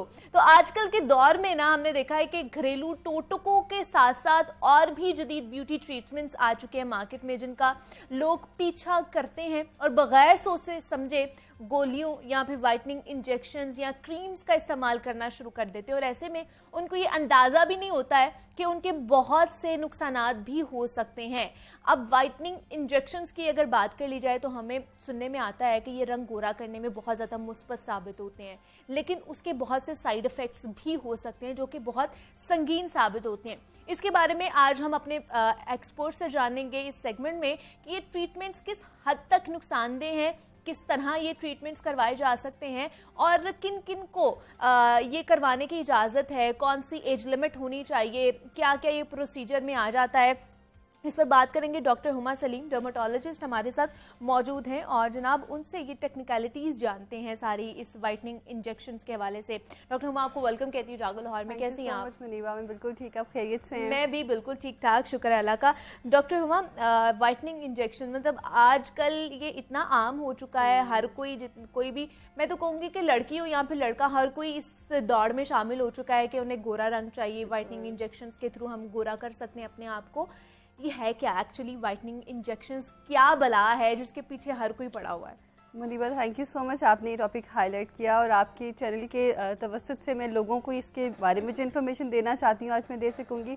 अब वाइटनिंग इंजेक्शन की हाइप बहुत ज़्यादा इसलिए भी है क्योंकि हम जो एक एशियन स्किन टाइप रखते हैं, जो एक दरमियाना गंदमी रंग है, जो कि ना बहुत फेयर है ना बहुत डार्क, तो हमेशा से हमारे अंदर एक डिज़ायर रही है बहुत ज़्यादा फेयर कॉम्प्लेक्शन की और इसी की बेसिस पे कॉस्मेटिक इंडस्ट्री भी चल रही है। तो अब आप देखें वाइटनिंग इंजेक्शन के अंदर कंटेंट क्या है जो लोग इतना इसके पीछे भाग रहे हैं और अवेयरनेस नहीं है, एक्सपेक्टेशंस बहुत ज़्यादा हैं इसको लेके। इसके अंदर ग्लूटाथायोन, विटामिन सी और ऐसे एंटीऑक्सीडेंट्स हैं जो हमारी बॉडी में नेचुरली भी प्रोड्यूस होते हैं। अच्छा। और ये ग्लूटाथायोन और भी बहुत सारी चीज़ों की ट्रीटमेंट में इस्तेमाल किया जाता है। तो ये जब हम इंजेक्शन की फॉर्म में देते हैं तो होता ये है कि वही एंटीऑक्सीडेंट्स हम बल्क डोज में आपको आईवी रूट के थ्रू दे देते हैं। तो उससे ये होता है कि वही जो हमारी बॉडी में डिफरेंट केमिकल रिएक्शंस के नतीजे में टॉक्सिन्स प्रोड्यूस होते हैं, वेस्ट मेटाबोलाइट्स, ऐसे प्रोडक्ट्स जो स्किन को डैमेज करते हैं और हमारी डेली रूटीन में, हमारी डाइट में अगर ऐसे टॉक्सिन्स हैं जो हमारी बॉडी के अंदर इस तरह के एक नेगेटिव इम्पैक्ट डालते हैं, तो एंटीऑक्सीडेंट्स उनके इफेक्ट्स को नलीफाई करते हैं।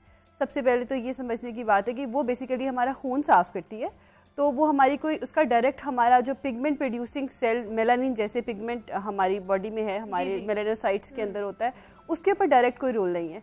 लेकिन ये है कि वो एंटीऑक्सीडेंट इफेक्ट दे के हमारे खून को साफ़ करता है, तो ओवरऑल आपकी डलनेस इंप्रूव होती है, चेहरे के ऊपर जो आपको डलनेस वाला इफेक्ट लगता है पूरी बॉडी पे, इवन आपका एनर्जी लेवल बेहतर होता है। अगर हम बात करें कि जी ये FDA अप्रूव्ड है कि नहीं, इसको तो बात ये है कि जो FDA है वो ड्रग्स को अप्रूव करती है, ऐसी दवाइयाँ जो इलाज के लिए इस्तेमाल की जाती हैं वो उनको अप्रूव करती है। तो ये जो चीज़ें हैं ये क्योंकि कोई दवाई नहीं है और ये कोई इसका इलाज नहीं है, ये कि हमारी एक डिज़ायर है कि हमारा कॉम्प्लेक्शन बेहतर हो, डलनेस बेहतर हो, तो उसके लिए इस्तेमाल किया जाता है। तो इसलिए अगर इसको FDA अप्रूव कहा जाए तो ये FDA अप्रूव नहीं है। और दूसरी बात ये कि इसको लगवाने में कोई हर्ज नहीं है, लेकिन आपके डॉक्टर आपकी प्रोसीडिंग हिस्ट्री को पहले रूल आउट करते हैं। कोई लिवर प्रॉब्लम तो नहीं है, कोई किडनी प्रॉब्लम तो नहीं है, कोई प्रोसीडिंग एलर्जीज तो नहीं रही आपको, कभी आपने पहले कहीं से इंजेक्शन लगाया हो आपको सूट ना किया हो, और दूसरा है कि कोई ऑथेंटिक सेफ ब्रांड्स वो अगर यूज़ करें आपके लिए तो you may go for it.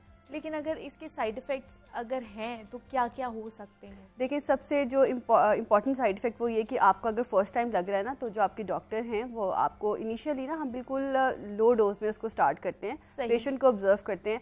Injection side reactions हो सकते हैं, जैसे आपको जहाँ इंजेक्शन लग रहा है वहाँ रैशेस डेवलप हो जाए, आपको बर्निंग, इचिंग सेंसेशन, आपको ऐसे हार्ट बीट तेज़ होने लग जाए, जो यूजुअली रिपोर्ट नहीं होता। ये एक ऐसे इंजेक्शन साइड रिएक्शन है तो किसी भी इंजेक्शन से किसी भी इंसान को हो सकते हैं। तो इसके लिए हमें कॉन्शियस रहना पड़ता है फॉर द फर्स्ट टाइम जब आप ले रहे हैं। दूसरा है कि पहले सारे जो ब्लड टेस्ट करवाए जाते हैं बेस लाइन देखने के लिए कि आपको कोई प्रोसीडिंग इलनेस तो नहीं चल रही, आपको फीवर तो नहीं है, कोई इन्फेक्शन तो नहीं है एक्टिव। तो ये इन सारी केसेस में इंजेक्शन आप नहीं लगवाएंगे। आप किसी ऑल्टरनेट रूट पे चले जाएंगे, आप ओरल ले लें ग्लूटाथायोन, आप विटामिन सी ओरल ले लें, सबसे इंपॉर्टेंट तो ये है कि अपनी डाइट को ही अच्छा कर लें तो बड़ी अच्छी बात है। आप अपनी जैसे आजकल हमारे पास ये oranges, grapefruit, vitamin C के सोर्सेज हैं, आप इसको डाइट में शामिल करें। आप जंक को अवॉइड करें, अपने आप को हाइड्रेटेड रखें, तो वो भी आपका डलनेस को नलिफाई करने का इफेक्ट अचीव करवा देगा। अच्छा, जैसे आपने बात की कि ग्लूटाथायोन की मेडिसिन भी मिलती है, गोलियां भी मिलती हैं, वो भी लोग खा लेते हैं। ये चलो इंजेक्शन हमारे जेब पे भारी पड़ता है तो हम लोग ये खा लेते हैं, तो क्या खुद से जो लोग किसी से मशवरा करके, खुद से ही आपस में मशवरा करके, डॉक्टर से मशवरा किए बगैर जो खा लेते हैं, उसके भी कोई साइड इफेक्ट्स हो सकते हैं या ठीक है खाने में कोई हर्ज नहीं है? यही वाली बात आ जाती है इसमें, क्योंकि अगर आप किसी डॉक्टर के पास जाएंगे वो डेफिनेटली आपको एज ए पेशेंट पूरी आपकी हिस्ट्री टेकिंग करेंगे। अगर उन्हें ज़रूरी लगेगा तो कुछ लैब टेस्ट करवाएंगे, उसके बाद आपके लिए सूटेबल होगा तो आपको एडवाइस करेंगे। अच्छा। आप खुद से ले लें तो क्या पता उस वक्त आप किसी और सिचुएशन से गुजर रहे हो तो आपके लिए वो ठीक ना हो। और दूसरी बात ये होती है, एक चीज़ को अगर हम ओरल रूट से लेते हैं तो वो हमारे स्टमक में जाती है। स्टमक के एसिड से वो क्या कहते हैं काफ़ी हद तक डिसइंटीग्रेट होके ना आपकी बॉडी को वो कोई 40 या 50% तक उसका इफेक्ट मिलेगा। एक चीज़ जो हम आईवी रूट के थ्रू देते हैं तो वो 100%, क्योंकि डायरेक्टली आपकी ब्लड स्ट्रीम में जा रही है तो उसका इफेक्ट आपको 100% अचीव होता है। ये एक डिफरेंस आ जाता है। और दूसरा ये कि इसको लेके ना पेशेंट्स की बहुत ज़्यादा जो अनएक्सपेक्टेड होती हैं एक्सपेक्टेशंस, बड़ी अनरियलिस्टिक, कि जी हम शायद इससे बहुत फेयर हो जाएंगे, रंग बहुत गोरा हो जाएगा। Exactly, मतलब उनका ये होता है कि एक ही हम ड्रिप लगवाएंगे तो उसके फौरन बाद हम सुबह उठेंगे तो हमारा चेहरा और हमारी बॉडी जो है फुल, हम लोग अंग्रेज बन जाएंगे हम लोग, ये एक्सपेक्टेशंस होती हैं। अक्सर पेशेंट्स तो आप यकीन नहीं करेंगे मेरे पास आते हैं, जब उनको मैं इंजेक्शन लगाती हूँ तो वो साथ साथ देख रहे होते हैं, डॉक्टर साहब मैं गोरी तो नहीं हो रही, ये मैं साथ साथ गोरी तो नहीं हो रही। फिर मैं यही समझाना बहुत ज़रूरी है कि ऐसा कुछ नहीं होता। आपकी डलनेस इंप्रूव होगी, वो भी अगर आप ओवर द टाइम लेते रहें, साथ प्रोवाइडेड कि आप अपनी डाइट अच्छी रखें, सन एक्सपोजर अवॉइड करें, सन ब्लॉक लगाएं। आपकी कोई एंटी पिगमेंट्री अगर किसी दवाई की ज़रूरत है, डॉक्टर आपको रात के में आपको कोई एंटी पिगमेंट्री एजेंट भी एडवाइस करेंगे जो आप रात में यूज़ करेंगे। और इसके साथ अगर आप ये मतलब एज ए कंप्लीट कोर्स इसको फॉलो करें ना, तो over a period of 3 to 6 months आपको लगता है कि जी डलनेस मेरी इंप्रूव हो गई है, डार्क सर्कल्स इंप्रूव हो गए हैं, फ्रैकल्स, और ये कि मतलब ये नहीं कि खाली इंजेक्शन लेके आप फिर निकल जाएं धूप में, ध्यान भी ना करें अपना, ऐसे नहीं होना चाहिए। अच्छा, मतलब उसके बाद भी आप लोगों ने जो एहतियात साथ करनी साथ होती है, केयर करनी चाहिए। हाँ। अच्छा, कितने अगर करवाना हो वाइटनिंग इंजेक्शन तो कितनी सिटिंग्स इसकी होती हैं, जिसके बाद मतलब अगर कह लें कि वाज़े तौर पर फ़र्क थोड़ा सा नज़र आना शुरू हो जाता है हमें? जो मैंने ऑब्जर्व किया अपनी प्रैक्टिस में वो ये है कि जो पेशेंट्स इसको मतलब हिस्ट्री के बाद जो कैंडिडेट्स बन जाते हैं कि जी आप लगवा सकते हैं, तो वो अगर वंस वीकली इंजेक्शन लें तो 10 इंजेक्शंस के बाद 7 उनका मैं होम ट्रीटमेंट चला रही होती हूँ, नाइट ट्रीटमेंट भी और सन ब्लॉक भी और कोई ओरल भी सप्लीमेंट। तो मैंने ये देखा कि 10 इंजेक्शंस के बाद लाइक आफ्टर 2.5 मंथ ना काफ़ी हद तक आपको इम्प्रूवमेंट लगती है अपने कॉम्प्लेक्शन में। अच्छा, जैसे हम पहले भी बात कर रहे थे डॉक्टर हुमा कि इसकी भी कैटेगरीज हैं वाइटनिंग इंजेक्शंस की, तो इस पे भी डिपेंड करता है कि आप कितना महंगा इंजेक्शन लगवा रहे हैं तो उसके जो इफेक्ट्स हैं वो कितनी जल्दी आ रहे हैं। क्योंकि ना ग्लूटाथायोन की डोजेस डिफरेंट डाल के, इसके अलावा कुछ एजेंट्स विटामिन सी ग्लूटाथायोन के अलावा भी अक्सर इंजेक्शन ऐसे हैं जिसमें और भी एजेंट्स हैं, हर्बल एजेंट्स भी हैं और एंटीऑक्सीडेंट्स भी शामिल हैं, तो उसके हिसाब से डेफिनेटली क्योंकि ये सब इम्पोर्टेड ब्रांड्स होते हैं तो उनकी कॉस्ट पे फ़र्क पड़ जाता है, तो वो फिर आप अपनी अफोर्डेबिलिटी के हिसाब से अपनी चूज़ करते हैं अपने डॉक्टर की डिस्कशन के साथ कि आप कौन से वाला लेना चाहते हैं, तो फिर वो अकॉर्डिंगली ट्रीटमेंट प्लान इस तरह से चलता है। लेकिन अभी अगर मैं आपसे पूछूं तो सबसे इस वक्त जो प्राइस में जो लेस है वो कौन से वाला है जो अफोर्डेबल हो देखने वालों के लिए भी? उसमें भी अब देखना आपने ये कि वो फिर वही वाली बात है कि ब्रांड ऑथेंटिक हो। ग्लूटाथायोन विटामिन सी तो बेसिक है जो हर चीज़ में होता ही है, तो आप फिर इसी पे ही रहें। अगर आप बहुत हाई एंड पे नहीं जाना चाहते आप इसी पे रहें, साथ अपने डॉक्टर से कोई नाइट केयर और डे केयर ले लें तो इंशाल्लाह काफ़ी इंप्रूव हो जाएगा। इवन अगर आप खाली नाइट केयर और डे केयर ही अच्छी ले लें, आप वाइटनिंग इंजेक्शंस पे भी ना जाएं और साथ आप अपनी घर की रूटीन लाइफस्टाइल को इम्प्रूव करें तो भी आप बड़ा अच्छा इंप्रूव कर सकते हैं। ज़रूरी नहीं कि अगर आपने वाइटनिंग इंजेक्शन नहीं लिए या आप अफोर्ड नहीं कर सकते तो आप इम्प्रूव ही नहीं हो सकते, बिल्कुल ऐसा नहीं है। आप उसके बगैर भी अपनी स्किन को बहुत अच्छा कर सकते हैं, कॉम्प्लेक्शन भी बेहतर कर सकते हैं। अच्छा, मैंने सुना है कि जो वाइटनिंग इंजेक्शंस लगाते हैं ना उसके बाद जैसे आपने कहा कि एहतियात तो उसके साथ करनी है, सन ब्लॉक लगाना है या नाइट क्रीम्स का इस्तेमाल करना है। मैंने सुना है कि वो एक तो उनको स्वेटिंग बहुत ज़्यादा होना शुरू हो जाती है उसकी वजह से, दूसरा कि वो फिर धूप में ज़्यादा देर खड़े नहीं हो सकते या बाहर नहीं जा सकते धूप में, ये ऐसा कुछ है? नहीं, इसके साथ ये मिथ्स हैं एसोसिएटेड, ऐसा कुछ होता नहीं है। अब जिनके साथ पर्टिकुलरली ये केस हुआ हो, क्या पता उनको कोई और इशू हो, क्योंकि कोई आपकी हार्मोनल प्रोफाइल अगर इम्बैलेंस है, कोई थायराइड का इशू है या वैसे आप एंजाइटी के पेशेंट हैं या कोई और ड्रग ऐसी ले रहे हैं जिसके साथ उसकी इंट्रैक्शन है, इन्हीं सारी बातों की वजह से मैं आपसे कह रही हूँ कि बड़ा ज़रूरी है कि आपके डॉक्टर आपकी हिस्ट्री में देखें कोई ड्रग तो आप नहीं ऐसी ऑलरेडी ले रहे जिसका इंट्रैक्शन हो इसके साथ, या कोई आपको ऐसी इलनेस तो नहीं है पर ताकि आपको इसके साइड इफ़ेक्ट्स या कोई ऐसे एडवर्स इफेक्ट्स फेस ना करने पड़े। अच्छा, आपके पास ज़्यादातर किस तरह के क्लाइंट्स मतलब आते हैं? ज़्यादातर ख़वातीन आती हैं, लड़के आते हैं, ज़्यादातर किन में ये ज़्यादातर रुझान पाया जा रहा है? मैं इस बात को लेकर बड़ी खुश हूँ कि आजकल माशाल्लाह सब लोग बड़े कॉन्शियस हैं अपनी स्किन को लेकर, और लड़के लड़कियों से ज़्यादा अब अच्छा। कॉन्शियस हैं। पहले हमेशा से हमने देखा है कि स्किन क्लिनिक्स पे और वैसे एक स्किन केयर रूटीन को लेकर लड़कियां बड़ी, लेकिन अब हाँ। आप देखें कि ज़्यादा अगर ज़्यादा नहीं कहेंगे तो एटलीस्ट बराबर तो हैं। अच्छा। जितनी लड़कियां कॉन्शियस हैं लड़के भी उतने ही कॉन्शियस हैं अपनी स्किन केयर को लेके, और ये सारे वाइटनिंग ट्रीटमेंट्स, प्रोटोकॉल्स, मिलाजमा, फ्रेकल्स, छाइयों के इलाज के लिए लड़के भी लड़कियों जितने ही फिक्रमंद हैं और बड़ा रेगुलरली ट्रीटमेंट फॉलो करते हैं, एडवाइस को बड़ा रेगुलरली फॉलो करते हैं, and I am very much pleased about. अच्छा, ये इस चीज़ को मैं मतलब कोट करना चाहूँगी, जब हमें पता भी नहीं था कि वाइटनिंग इंजेक्शंस होते क्या हैं, किस तरह किया जा सकता है, अच्छा इस तरह रंग भी गोरा किया जा सकता है, तब ये बातें निकलती थी कि जो हमारे एक्टर हैं, होस्ट भी हैं बड़े अच्छे, फ़ाहद मुस्तफ़ा, उन्होंने भी इंजेक्शंस लगवाए हैं, तो उनका कंपैरिजन भी किया जाता था, पिक्चर्स आती थी पुरानी और अब की पिक्चर्स आती थी, तो मतलब इतना भी डिफरेंस आता है? डेफिनेटली, वही जैसे मैं आपको बता रही हूँ कि आप पूरा लाइफस्टाइल ही अपना अच्छा कर लेंगे ना, आपकी डाइट भी अच्छी है, आपकी नाइट केयर रूटीन भी है, और ये होता है स्किन के अंदर जैसे हमने ये देखा है कि ना हमें मेडिसिन को रोटेट करते रहना पड़ता है। अच्छा। आप 1 महीने के लिए एक नाइट केयर रूटीन पे हैं, एंटी पिगमेंटरी एजेंट बहुत सारे हैं, कॉजिक एसिड है, लैक्टिक एसिड है, रेटिनॉल्स, अल्फा आर्बुटिन, बहुत सारे हैं। तो हम एक पेशेंट को एक चीज़ स्टार्ट करवा रहे हैं तो हमें महीने के बाद उसको चेंज करके किसी और पे डालना पड़ता है, क्योंकि उसका इफेक्ट वैसे आना बंद हो जाता है after some time period, resistance develop हो जाता है या कोई रीज़न होती है। तो इस तरह अगर आप इस चीज़ को ओवर द ईयर्स फॉलो करें, आप नाइट की रूटीन रेगुलरली फॉलो करें, डाइट अच्छी रखें, तो आप डेफिनेटली अपने आप को बहुत इंप्रूव कर सकते हैं। तो फ़हाद मुस्तफ़ा और अभी भी बहुत सारे ऐसे सेलिब्रिटीज़ हैं जो ये ट्रीटमेंट्स ले रहे हैं, तो डेफिनेटली आप क्यों नहीं इंप्रूव कर सकते? It's very much in your hands. जी, बात की है कि कौन सी एज ब्रैकेट हो सकती है, मतलब किस एज में हम इनको लगवा सकते हैं, कोई ऐसी भी है एज लिमिट? बहुत अर्ली एज में भी पेशेंट्स आते हैं और चाहते हैं कि इस किस्म के इंजेक्टेबल ट्रीटमेंट्स पे जाया क्या उनकी एज होती है? लेकिन मतलब इवन आप देखें कि 11, 12, 13 इयर्स की भी बच्चियों को उनकी मदर्स अच्छा। लेकिन मेरा ये होता है कि इतनी अर्ली एज में आपको ऐसी चीज़ों की तरफ नहीं जाना चाहिए। आप डाइट से ही इम्प्रूव करने की कोशिश करें। 16 इयर्स ऑनवर्ड आप इन चीज़ों की तरफ आ सकते हैं, लेकिन हमेशा मेरी ये ख्वाहिश होती है और मैं एडवाइस करती हूँ कि आप माइल्ड ट्रीटमेंट से जाएँ स्वेयर की तरफ। आप बिल्कुल अपनी स्किन के रूटीन को माइल्ड रखें, क्योंकि अभी आपकी एज इतनी ज़्यादा नहीं है। यही 16 से 40-45 इयर्स की जो एज रेंज है, प्रोवाइडेड कि कोई और स्किन डिजीज़ या कोई और इलनेस नहीं है, तो आप इसमें स्किन ट्रीटमेंट्स ले सकते हैं। मतलब 11 से 12 साल की बच्चियां भी लेकर आती हैं? 16 इयर्स ऑनवर्ड, ये बहुत मैं वैसे बात कर रही हूँ कि माएँ जो है इतनी छोटी बच्चियों को भी लेकर आती हैं, बड़ी कॉन्शियस इस चीज़ को लेकर होती हैं और वो बड़े एग्रेसिव ट्रीटमेंट्स डिमांड करती हैं, लेकिन दिस इज़ टू अर्ली। मतलब अभी भी वो काले और गोरे का कॉन्सेप्ट अभी तक भी नहीं गया है। बिल्कुल ऐसे ही है, अनफॉर्चुनेटली ये ऐसे ही है। एजुकेट भी साथ साथ किया जाता है हर पेशेंट को, और लेकिन ये कि जब आपके दिमाग में एक चीज़ होती है, मसला ये है कि आप देखें हमारी सोसाइटी के कुछ नॉर्म्स हैं। अगर हमें बहू चाहिए तो वो भी गोरी चाहिए। गोरा रंग खूबसूरती की निशानी है, एक अलामत है। मतलब हम लोग अपनी स्किन में इतने ज़्यादा हम एम्ब्रेस नहीं करते, खुद को कंफर्टेबल नहीं होते।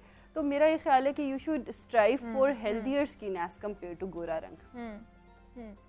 ठीक है जी, हमारे साथ डॉक्टर हुमा सलीम डर्मेटोलॉजिस्ट मौजूद थी और वाइटनिंग इंजेक्शंस के हवाले से हम बात कर रहे थे। डॉक्टर हुमा, बहुत शुक्रिया आपके वक्त का कि आप यहाँ पर आई और आपने अपना स्टांस हमारे साथ शेयर किया है।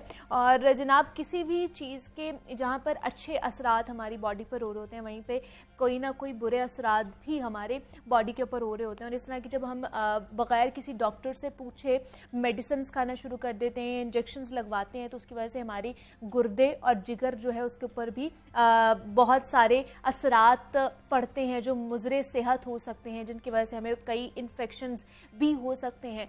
तो इसलिए आपसे बारहा ये मैंने रिक्वेस्ट की है कि ऐसी कोई भी मेडिसिन या ऐसे कोई भी इंजेक्शंस खुद अपने आप को जो है प्रिस्क्राइब्ड मत करें, खुद से ही खुद के डॉक्टर मत बने, डॉक्टर से कंसल्ट करें, ना कि इस तरह की जो चीज़ों में आप इन्वॉल्व हों। तो जनाब, मुझे अब आपने इजाज़त देनी है, अपना बहुत सारा ख्याल रखिएगा। कल आपसे दोबारा मुलाकात होगी, तब तक के लिए अल्लाह हाफ़िज़।